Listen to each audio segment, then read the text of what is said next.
Hey team, welcome to episode 123 of Transition Talk, where we talk about dental transitions and how to navigate the sometimes messy path to practice ownership. Adding an associate to your dental practice can offer not only financial advantages, but also maybe some work-life balance. However, it requires a large amount of prep before you can fully integrate the new doctor into your business. And let's not get started on how to find them and how to know you're ready. If you're thinking about this next phase for your practice, these key considerations will help you get organized and ensure you're prepared to welcome the new doctor and enjoy that work-life balance maybe. Mr. Charles. Christy, what is up, my girlfriend? How we doing? Good. We went and saw a concert. I've been on a little concert streak for the last 6 You love or the so music. months. I love the music. Yes. It's funny on that. I went and saw Kelsey Ballerini in Fort Worth. Couldn't spell Kelsey or Ballerini, but go ahead. She was so good. And then we saw the Eagles in Vegas. Yes, we did. I was there. That was number 2 concert after Taylor, which speaks volumes. But I was driving my youngest and her friend around, and we were singing. And I looked back, and her little friend was just like looking. And it's when you realize that like you are a sing in the car family, and their family is clearly not a sing in the car family. I was like, B, do you guys? And she was like, we listen to podcasts. And I was like, oh, well, this probably seems super weird to you, but like, what's your favorite song, girlfriend? And we sang. So yeah, music family. Of course, we're in Vegas together for the Kane Waters annual meeting. Got to see that Eagles concert. And I'll be honest, Eagles are Eagles. I'm older, so I did grow up in the 80s, born in the late 60s. So yes, I know the Eagles, and I did listen. Wonderful, wonderful music. But I had no idea what to expect about this beer. It's incredible. And it's so hard to explain. How do you even explain it? You can even watch it on YouTube. It's like, it was really cool. And it sounds so incredible. It's like you don't get that thumping in your chest or like it's so loud. Like it just felt like you were listening to like a surround sound concert in your living room, but you were in this crazy venue. How did it feel to be the youngest person in the audience? I was not. There's several people on my team. Oh, who are your younger team. than That's me now. right. That's right. That's true. So yeah, that's true. and I actually knew every song. Yeah.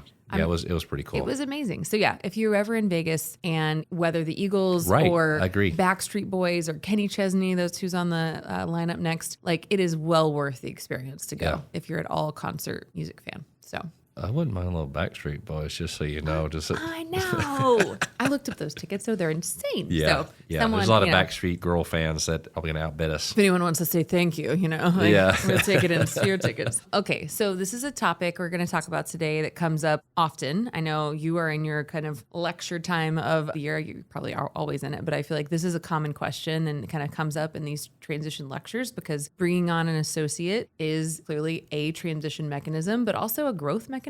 And so my hope today is that you can share your wisdom. I know you have some pointers that is just like, hey, if you are thinking about it or this is how to know you're ready, and I'll chime in when I can, but I would love to just hear your, if someone's like, hey, what do you think about, how do I prepare? How do I know I'm ready? What does that look like for you? No, I mean, even think about our practice at NDP, our practice even here at Kane Waters. I mean, you're investing in people, right? And you're investing in people, and hopefully you can rise up to a different leadership level and then be able to do the work that you enjoy more and be able to invest back in that person to hopefully take on some of the roles that they're doing. And that's essentially what we're talking about. It is one of the largest decisions that you make. And I will tell you that there is so much failure around bringing in the associate. The associates hear it. Certainly other sellers see it. They get to see the guy down the street and see somebody fell, or I always say the guy, the women never fell, but just the men, they fell. But look, here's what I would tell you. First, just be ready. And what I mean by ready, I want a financial plan. I want your practice to be ready. Your practice has to dictate this makes sense. So I want chairs. Every doctor that's come in this practice, if you have a solo practice, they need to have 2 chairs, period. End of story. So if you've got 3 chairs, it's not big enough. You've got 4 chairs, but you don't have the space for 2, it's a space issue. So I need chairs, 2 chairs for that doctor. New patient flow. Typically this practice, before bringing in an associate, if it's GP practice, I'd like to see it $1.1 million, $1.2 million, $1.3 million, something like that, busting at the seams. Doctor hygiene is completely booked out. I want the practice to be ready. Once we're there, next step is we're going to be finding that right associate. It's not the first person that you interview. It could be the first person that you interview that you hire, but it's the 6th person that you interview to eventually figure out that number 1 was the best.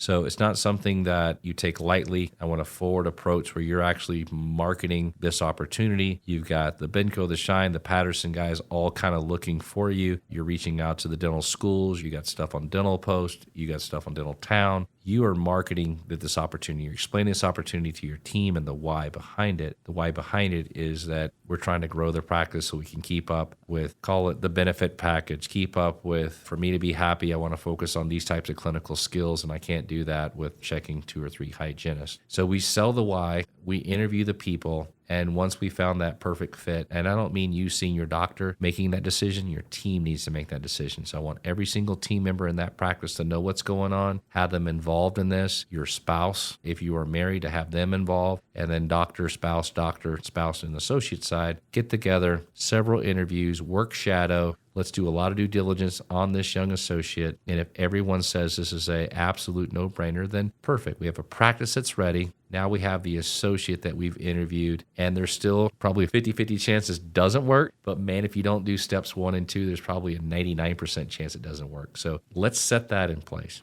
Third thing is I want to set some goals. This is a financial decision, so we need to understand the finances of the practice. If I have a $1.1 million practice, I need this practice to grow. And just the break even on this associate is roughly about $200,000. This thing will have to grow $200,000 just to break even. So when I meet with my associate, I want to set those goals. And I really want to look at if they're a D4 or if they're coming out with an AG, GPR type of residency, 1 to 2, 3 years of experience, whatever it is. I want to focus on what are they able to do from a daily production goal. I'm going to get to that here in a second because I'm trying to get their daily production number up. And with that, I got to get their clinical speed up and clinical acumen up. They need to be experts. Mm-hmm. And so when I talk to dentists that are doing $5,000, $6,000, $7,000 daily production, as a matter of fact, I've got super excited about a guest I'm going to have on the podcast. Name I will not announce yet, but amazing story. Just a few years out of dental school, is absolutely crushing it, and big clinical guy. He just put a ton of money and time into clinical. So I got to get clinical skills up. And I believe that when you bring the associate in, I would like you to invest $10,000 a year towards their CE at minimum. And I did not say that incorrectly, $10,000. I would not only just want you to have that in there, I'd want you to have the clinical pathway for them. For example, you're going to go to SPEAR because I'm SPEAR trained. You're going to take this particular course 1, 2, and 3. It's going to be on case diagnosing. It's going to be case presentation. It's going to be case acceptance. It's going to be on getting your speed up on these 3, 4 procedures. And then the next year, we're going to focus on maybe endo. Perhaps we're going to focus on getting you Invisalign trained. Whatever that is, there is a pathway for you. And your commitment to that young doctor is this $10,000, $20,000 over a 2-year period.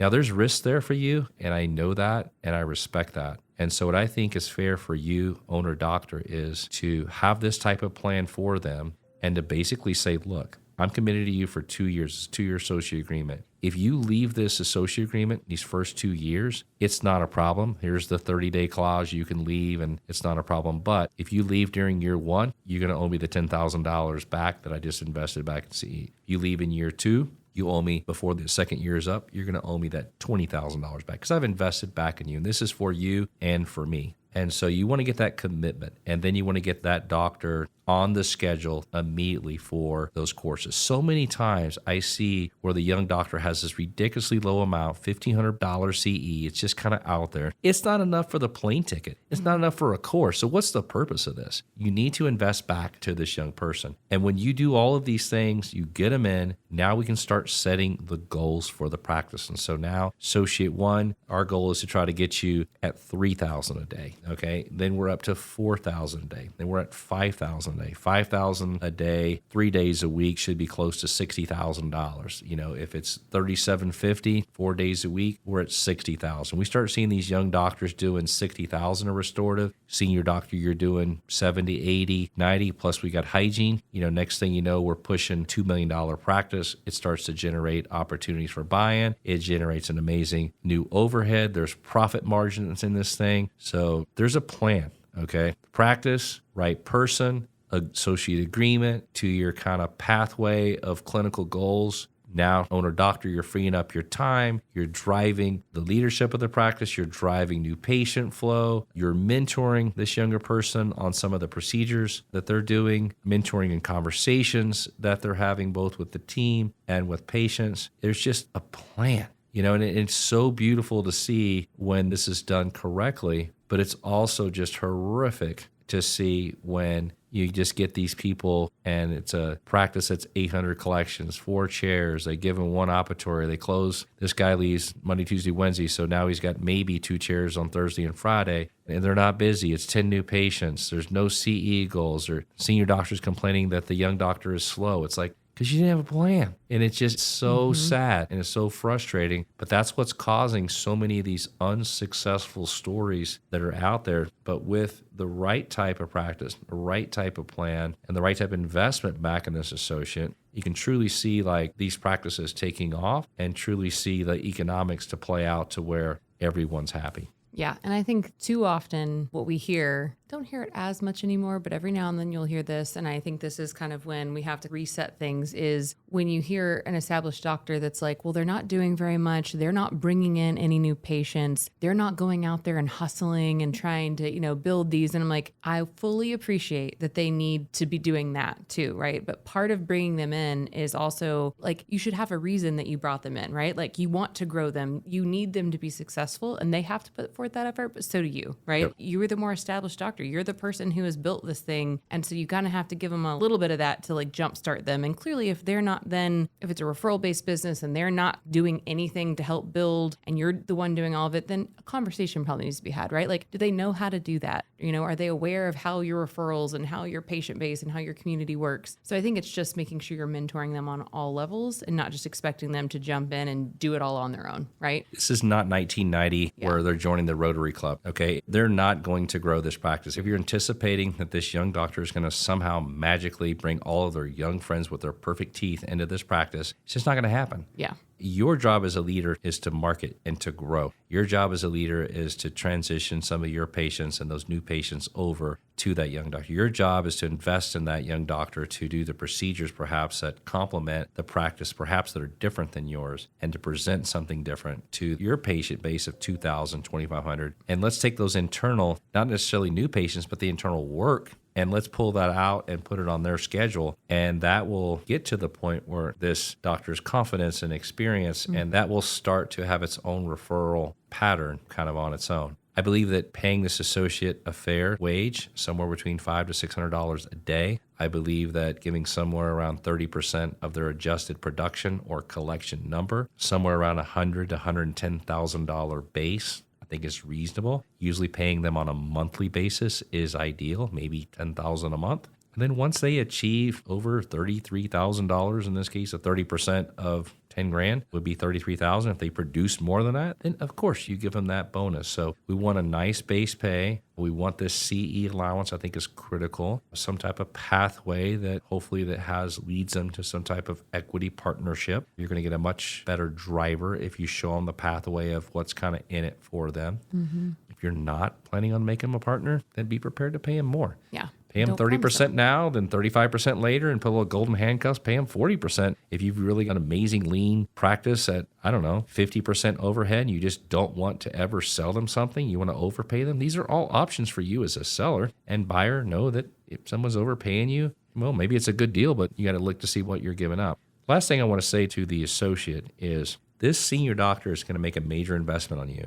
And so that's why I typically don't want to value the practice until after you've been there. You have to understand that there's a significant risk, and with risk, you got to get a return. There is a significant investment with a chair or chairs. There's an investment with assistants. There's investment with the marquee being changed. There's investment with this CE allowance. There's investment with them turning over 30-year relationship patients to you, the young 26-year-old that has little experience. So there's a massive risk on their side, and they should get some type of return on their capital. And so the capital is the investments they're making on the practice and the team. And so just because you've been there for 2 years and you feel like the practice grew, you can ask yourself a basic question. How many patients did you bring to that practice? When the answers are in the single digits, I don't think it's fair that you're going to think that you grew the practice. The practice grew internally, and I hate to say this, it could have been done with somebody else. And so those are hard conversations you have to understand and put yourself in their shoes. I always say, if you've never experienced that in someone else's shoes, try it, or at least speak to somebody, a counselor or somebody who has, just to get their perspective. And then it kind of balances this whole thing out. I think the value of what NDP does is our ability to really to see both sides and to really say, well, I get what you're saying, but